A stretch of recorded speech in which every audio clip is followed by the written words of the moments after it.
Perkenalkan saya Dian dari kantor konsultan Pak Billy Gunawan. Saya akan menjelaskan mengenai kawasan ekonomi khusus. Kawasan ekonomi khusus itu adalah sebuah kawasan di wilayah Republik Indonesia dengan batasan-batasan tertentu yang memiliki keunggulan geoekonomi, yaitu dalam aspek ruang, waktu, dan politik, dan geostrategis. Dalam rangka itu mendorong pergerakan ekonomi untuk mewujudkan masa depan yang lebih baik, aman, dan sejahtera. Tujuannya adalah agar pemerintah khususnya itu menjadi daya tarik sendiri untuk investor-investor guna mempunyai persaingan antar negara-negara di sekitar. Maka dari itu, pemerintah, baik pusat maupun daerah, itu memberikan fasilitas dan kemudahan perpajakan di kawasan ekonomi khusus. Di Indonesia sendiri, itu sudah ada 19 kawasan ekonomi khusus, yaitu dari ujung timur, itu kawasan ekonomi khusus Sorong, dan ujung barat, yaitu kawasan ekonomi khusus Arumlok Sumawe. Akhir-akhir ini, di tahun kemarin, kalau saya tidak ingat, saya tidak salah ingat, itu ada pergelaran akbar, yaitu untuk dunia pecinta otomotif, ada pergelaran World Superbike. Kira-kira tahun lalu sama tahun ini itu MotoGP. Pergelaran tersebut itu dilakukan di kawasan ekonomi khusus, yaitu Mandalika. Bisa dibayangkan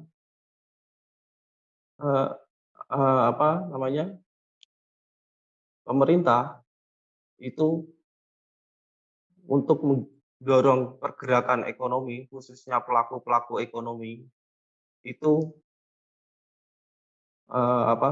mengembangkan kawasan ekonomi khusus di wilayah Indonesia. Sehingga dalam prakteknya, kawasan-kawasan ekonomi khusus ini tujuannya mendorong ekspor, impor, dan kegiatan ekonomi lainnya yang mempunyai nilai ekonomi yang tinggi.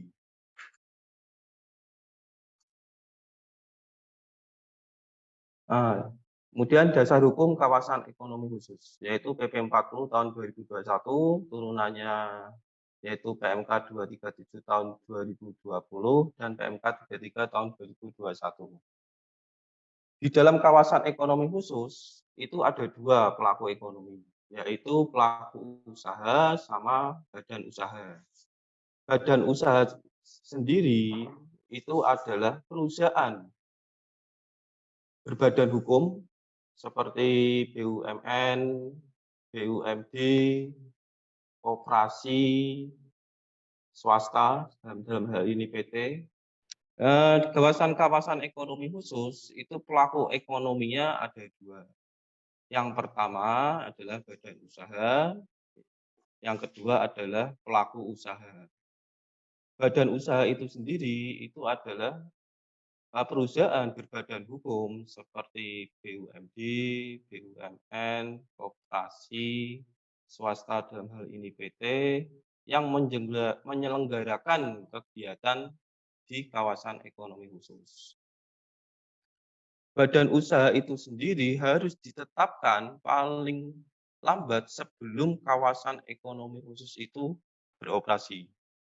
Jadi, kawasan ekonomi khusus itu ada namanya Dewan Nasional. Dewan Nasional itu yang mengakomodir semua kawasan ekonomi khusus dan menentukan badan usaha. Di dalam badan usaha tersebut, di dalam badan usaha tersebut kegiatannya diantaranya itu menyelenggarakan kegiatan usaha pelaku usaha di kawasan ekonomi khusus diantaranya yaitu menjual tanah dan atau bangunan. Yang kedua adalah pelaku usaha. Pelaku usaha tersebut dibagi menjadi dua, yaitu kegiatan utama sama kegiatan lainnya. Yang saya contohkan sebelumnya, jadi di kawasan ekonomi khusus di Indonesia itu ada 19, contohnya di kawasan ekonomi Sorong. Itu kegiatan utamanya yaitu pengolahan nikel contohnya, industri pengolahan kelapa sawit, terus industri hutan dan perkebunan, dan logistik. Terus yang di ujung barat itu Arunloh Sumawi, itu industri petrokimia dan kimia lainnya, itu bersama industri kelapa sawit dan pengolahan kayu dan logistik. Dan Mandalika juga sama, kegiatan utamanya bukan industri kalau di KEK Mandalika, tetapi pariwisata. Dan apa saja posisinya fasilitas pajak di dalam kawasan ekonomi khusus. Di dalam PMK 33 tahun 2021, badan usaha dan pelaku usaha di kawasan ekonomi khusus diberikan fasilitas. Yang pertama PPh, yang kedua PPN, yang ketiga biaya masuk dan PDRI, yang keempat cukai.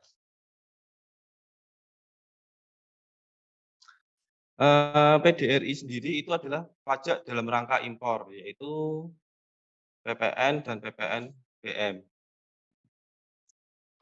Jadinya di dalam kawasan ekonomi khusus itu dibagi dua, badan usaha dan pelaku usaha. Fasilitasnya juga sendiri-sendiri, badan usaha dan pelaku usaha.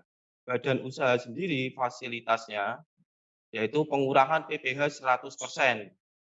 Yang tadi saya sebutkan di atas yaitu ada pengalian tanah dan bangunan contohnya.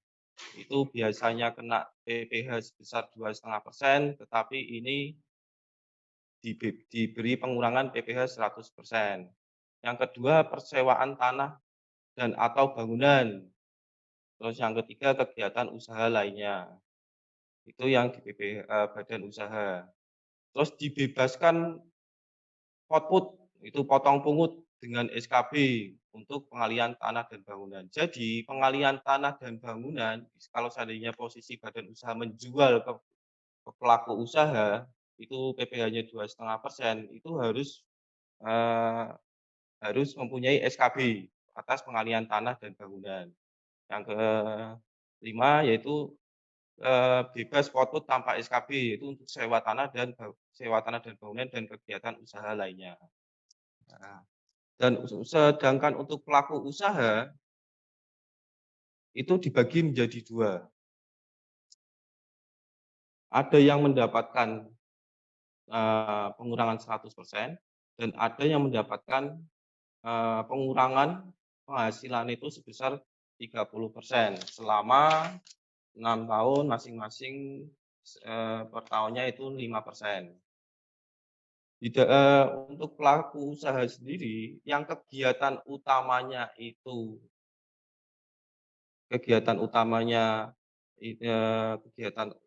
bisa memilih yang kegiatan utamanya di KEK yang tadi saya sebutkan, seperti yang di KEK Sorong, itu bisa memilih antara, tax holiday pengurangan 100% atau tax allowance yaitu pengurangan PPh sebesar 30% atau pengurangan penghasilan itu sebesar 30%.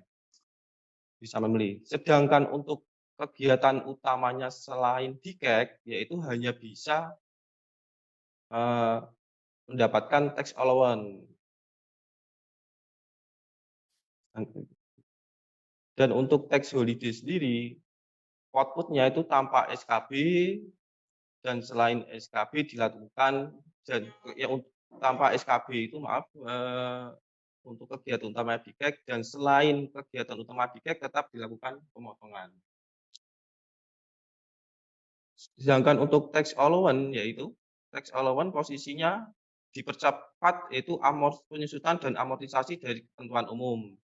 Nah, ketentuan umumnya sudah dijelaskan sama Pak Viko tadi, jadinya biasanya garis lurus itu tarif pertama 4%, jadi tarif pertama itu 4 tahun, masa habisnya itu menjadi 2 tahun. Terus dibebaskan PPh dividen 10% atau lebih dari perjanjian tax treaty. Ini khusus untuk pemegang sahamnya yaitu WPLN nanti, yaitu wajib pajak luar negeri. Dan yang keempat itu kompensasi kerugiannya 10 tahun. Diberikan kompensasi kerugian 10 tahun untuk pelaku usaha yang kegiatannya selain kegiatan utama DKEK.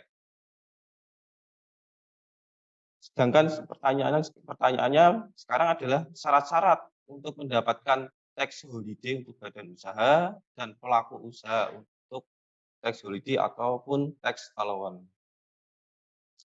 Untuk PPh sendiri, untuk PPh badan usaha yaitu syarat-syaratnya minimal modal itu 100 miliar, berstatus badan hukum, memiliki penamaan modal yang belum pernah mendapatkan fasilitas PPh. Jadi kalau seandainya posisi badan usaha itu pernah mendapatkan fasilitas PPh, itu tidak bisa mendapatkan tax holiday. Dan ada komitmen realisasi rencana penanaman modal maksimal 4 tahun.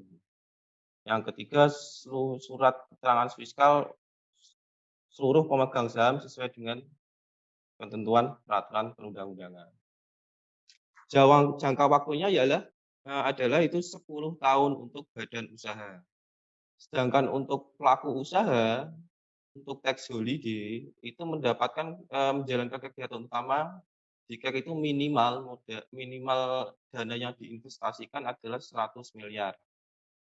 Berstatus badan hukum, sama dengan badan usaha memiliki penanaman modal yang belum pernah mendapat fasilitas pengurangan, berkomitmen yang beda di sini. Kalau yang di badan usaha itu penanaman modal rencana maksimal 4 tahun, sedangkan pelaku usaha berkomitmen realisasi rencana penanaman modal maksimal 5 tahun bagi pelaku usaha yang berlokasi di DKI, Jabar, Jateng, DIY, dan Jatim. Surat keterangan fiskal juga sama dengan badan usaha. Sedangkan pertanyaannya, kalau di pelaku usaha tax holiday itu dibagi menjadi 3 jangka waktunya, Kak.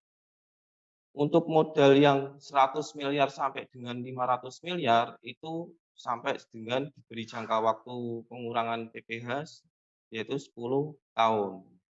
Sedangkan 500 miliar sampai 1 T itu paling sedikit 1 T yaitu 15 tahun. Dan di atas 1 T yaitu 20 tahun. Dan selanjutnya tax allowance. Tax allowance untuk pelaku usaha seperti yang disebutkan di atas yaitu kegiatan utamanya DKEK minimal 100 miliar dan kegiatan lainnya utama DKEK itu kurang dari 100 miliar. Berbadan hukum sama dan penanaman modal yang diajukan belum pernah mendapatkan fasilitas PPh, sama. Jadi semua badan usaha maupun pelaku usaha itu memiliki penanaman modal itu belum pernah mendapatkan fasilitas PPh. Jika sudah tidak bisa memanfaatkan tax holiday maupun tax allowance. Untuk tax allowance tadi saya masih kurang yaitu jangka waktunya yaitu 6 tahun. Sekarang fasilitas PPN di KEK. PPN di KEK itu tidak dipungut dalam hal yang pertama yaitu penyerahan barang atau BKP tertentu dari TLDPP. TLDPP itu tempat lain dalam daerah pabean, kawasan bebas, tempat penimbunan berikat kepada badan usaha dan atau pelaku usaha. Jadi, penjualan BKP tertentu dari TLDPP, kawasan bebas dan kawasan berikat kepada badan usaha atau pelaku usaha itu PPN-nya tidak dipungut. Jadi PPN-nya itu menggunakan kode faktur 07. Yang kedua, impor BKP berwujud tertentu. Itu sama dengan yang di atas, bedanya hanya BKP sama ini impor yang di atas itu adalah dalam negeri, yang kedua itu adalah impor, jadinya barang dari luar negeri. Itu juga sama, PPN-nya tidak dipungut. Yang ketiga adalah impor barang konsumsi untuk pariwisata, juga sama seperti contoh tadi Mandalika, itu juga PPN-nya tidak dipungut. Yang keempat itu penyerahan BKP berwujud tertentu antar badan usaha. Jadinya, antara pelaku-pelaku ekonomi di dalam KEK itu terjadi transaksi jual beli itu PPN-nya tidak dipungut. Yang kelima, yaitu penyerahan JKP atau BKP tidak berwujud termasuk jasa persewaan sewa di bangunan KEK oleh pelaku usaha atau badan usaha kepada pelaku usaha lainnya juga sama PPN tidak dipungut. Yang keenam itu penyerahan JKP tertentu atau BKP tidak berwujud oleh pengusaha dari TLDPP atau selain TLDPP kepada badan usaha atau pelaku usaha. Yang ketujuh ya, yaitu pemanfaatan JKP atau BKP tidak berwujud dari luar daerah pabean ke dalam KEK, yaitu badan usaha atau pelaku usaha.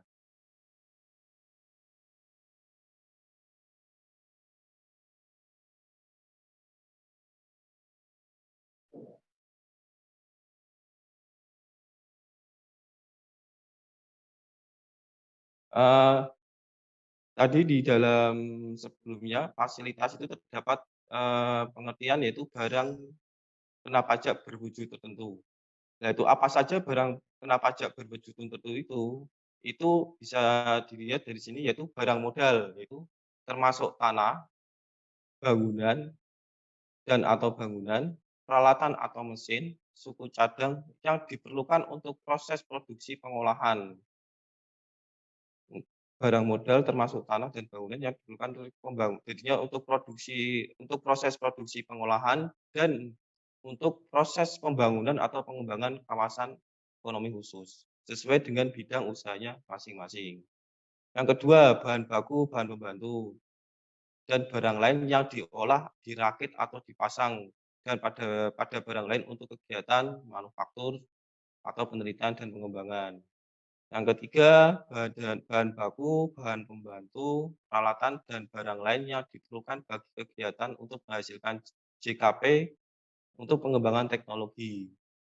Yang keempat, barang yang diperuntukkan bagi kegiatan penyimpanan, perakitan, penyortiran, pengepakan, dan sebagainya, serta perbaikan dan perawatan untuk kapal terbang dan pesawat terbang.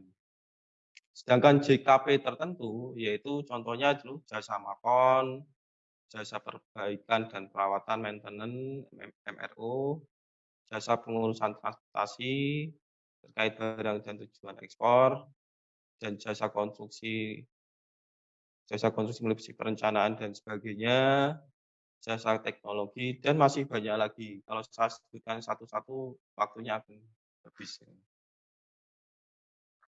Sekarang barang konsumsi. Barang konsumsi yang mendapat PPN tidak dipungut yaitu barang konsumsi yang diperlukan oleh pelaku usaha di kawasan pariwisata sebagai bahan baku untuk menghasilkan jasa. Yaitu waktu penggunaan relatif singkat dan akan hilang keberadaannya, atau fungsinya bisa bila sudah dipergunakan yang digunakan dalam proses ini menghasilkan jasa. Tidak ditunjukkan untuk penggunaan di luar KEK.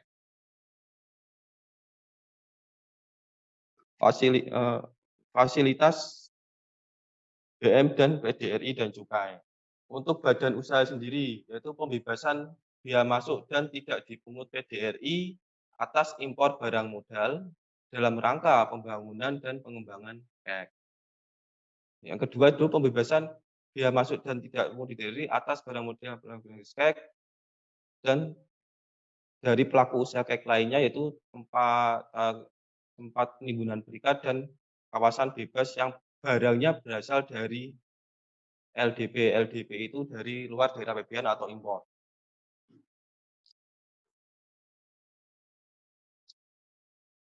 Untuk yang kedua adalah pelaku usaha. Pelaku usaha itu impor barang modal yang masih dalam tahap pembangunan atau pengembangan. Itu dibebaskan dari biaya masuk dan tidak dipungut PDRI. Yang kedua adalah impor barang modal yang telah menyelesaikan tahap pembangunan dan pengembangan, yaitu dibebaskan biaya masuk untuk barang konsumsi dan tidak dipungut PDRI untuk KEK pariwisata. Penangguhan biaya masuk dan PDRI dan pembebasan cukai sepanjang barang tersebut merupakan bahan baku atau bahan penolong dalam pembuatan barang hasil akhir yang bukan merupakan barang kena cukai. Yang ketiga, pemasukan barang dari LDP, yaitu impor, ke KEK pelaku usaha, yaitu mendapatkan fasilitas, yaitu yang pertama itu penangguhan atau pembebasan biaya masuk. Itu pembebasan cukai sepanjang barang tersebut merupakan bahan baku atau bahan penolong dalam pembuatan barang akhir yang bukan merupakan barang kena cukai. Tidak dipungut PDRI menggunakan pemberitahuan pabean impor. Yang keempat yaitu pemasukan barang dari pelaku KEK lainnya, tempat penimbunan berikat di luar KEK, kawasan pelabuhan bebas dan perdagangan bebas ke pelaku usaha di KEK, yaitu diberikan fasilitas penangguhan atau pembebasan biaya masuk. Sama seperti yang di atas, jadi tidak perlu saya sebutkan lagi. Yang terakhir yaitu pemasukan barang dari TLDPP ke KEK dan ke pelaku usaha. Pembebasan cukai sepanjang barang tersebut merupakan bahan baku atau bahan penolong dalam pembuatan barang hasil akhir yang bukan merupakan barang kena cukai. Yang kedua tidak dipungut PPN dan PPNBM, yang ketiga menggunakan pemberitahuan pabean. Jadi kesimpulannya, kawasan ekonomi khusus itu barang yang diperoleh dari impor maupun dari tempat dalam daerah pabean yang digunakan untuk pengembangan kawasan ekonomi khusus ataupun untuk meningkatkan nilai ekonomi yang tinggi seperti akan memproduksi barang, kemudian diolah dan hasilnya akan diekspor, itu akan diberikan fasilitas, yaitu PPN dan PPNBM serta PDRI.